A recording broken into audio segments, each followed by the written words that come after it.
Yo, what's going on, guys? Next up, Nova, back with another Destiny 2 video, and in this video, we're going to be telling you guys how to beat the Hollowed Lair Grandmaster Nightfall. First, let's talk loadouts and team comp. I recommend for primary using a sniper or blinding grenade launcher. Good examples are the Ignition Code from Season of the Splicer, the Succession from Deepstone Crypt, or the Eye of Soul Adept from Trials. For the secondary slot, use a bow or Vex Mythoclast.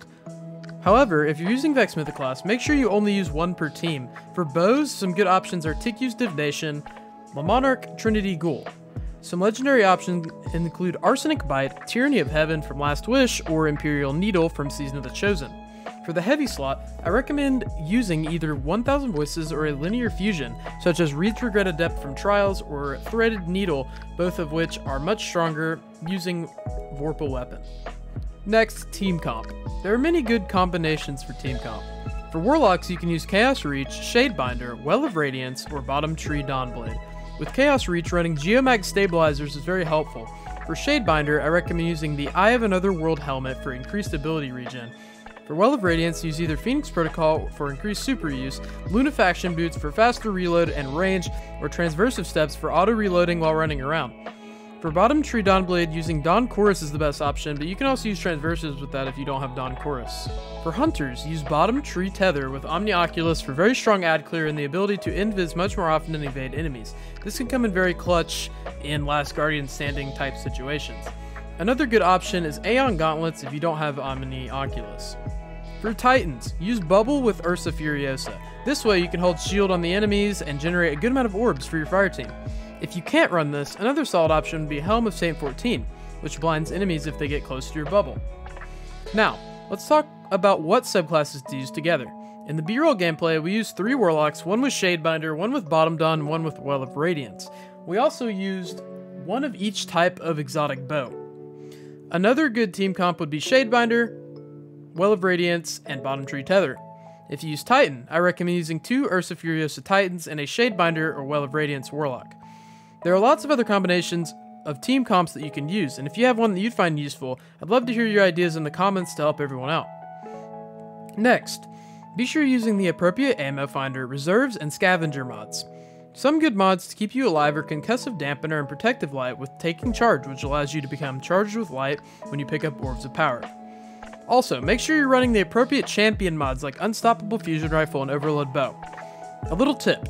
If you're running Stasis or Solar and need an extra overload source, use the Thermoclastic Strike mod, which allows you to use your melee and stun an overload champion. If you don't run that, you can also use the Resonant Siphon mod, which gives you Stasis ability energy each time someone stuns a champion.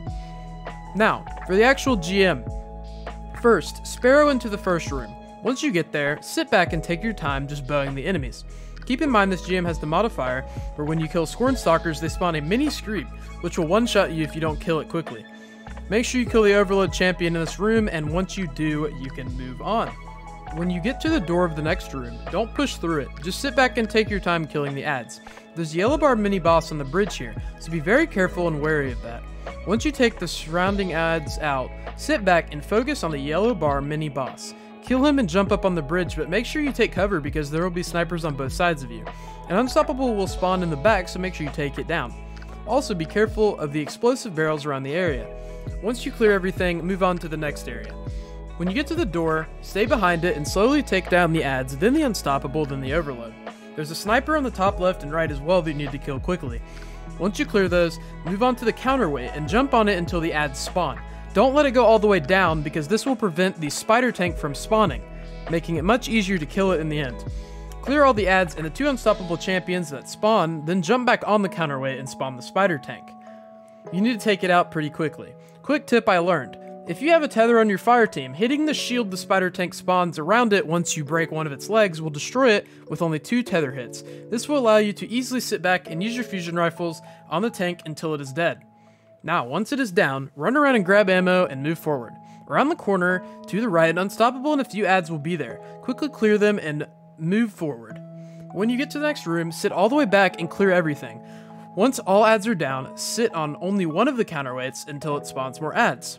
Clear those and repeat the exact same process until both counterweights have been dropped and the Vengeful Hand boss spawns. Sit in the back, take your time, kill the overload champions, kill the ads, and ease the Vengeful Hand's health down. Once that is dead, you can move on to the next area.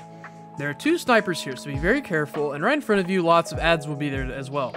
There's also an overload champion in the back next to the snipers. Sit on both sides and kill them all. Next, the Fanatic in the very back of the room will spawn tons of ads and 2 unstoppable champions. Using Trinity Gold and Stasis here is very strong for clearing out a very large wave of ads quickly. Stun and kill the champions and ads, and now you can move on to the boss room. Once you spawn the boss, quickly rotate over to the left side of the room behind the moving cover. Damage the boss until the ads spawn on the left. Kill the ads, then rotate to the other side of the room, then damage the boss again until the ads spawn on the right. Kill the ads and damage the boss again until he gets teleported. When he does this, go back to the entrance of the room behind cover, but be careful because the cover actually can burn you. And pop supers and clear the ads. There will be 2 waves of them.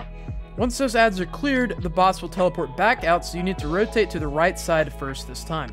The ads will spawn on the left. Be very careful of the lightning pools on the floor. Once it pops up, you have 2 to 3 seconds before it kills you to escape it. The boss will now start doing a purple sucking mechanic. Your screen will start to shake and you will get teleported midair and sucked towards him. A tip here is to hold S on mouse and keyboard or move backwards on controller when this happens, which will make you get sucked slower and allow you to break his shield much easier. You have to quickly break the boss's shield here, so use your linear fusions and grenades if needed. He'll do this multiple times throughout the end of the damage phase. An easy way to explain the rotation you should be moving to is this: left, right, middle for the first part of damage, then when he teleports back out for the second part of damage, go right, left, middle. Keep doing this until the ads stop spawning after you damage him. Kill all the champions, and now kill him. Congratulations, you've completed, hopefully, the Hollowed Lair Grandmaster Nightfall. Thanks for watching this video, and again, if you have any other strategies to be useful, be sure to leave them in the comments. Also, if you'd like to join our Discord server, if you have any more questions, be sure to do that. The link will be in the description. Hit the subscribe button with post notifications so you don't miss the other GM guides. Thanks for watching, and I'll see you in the next one. Peace.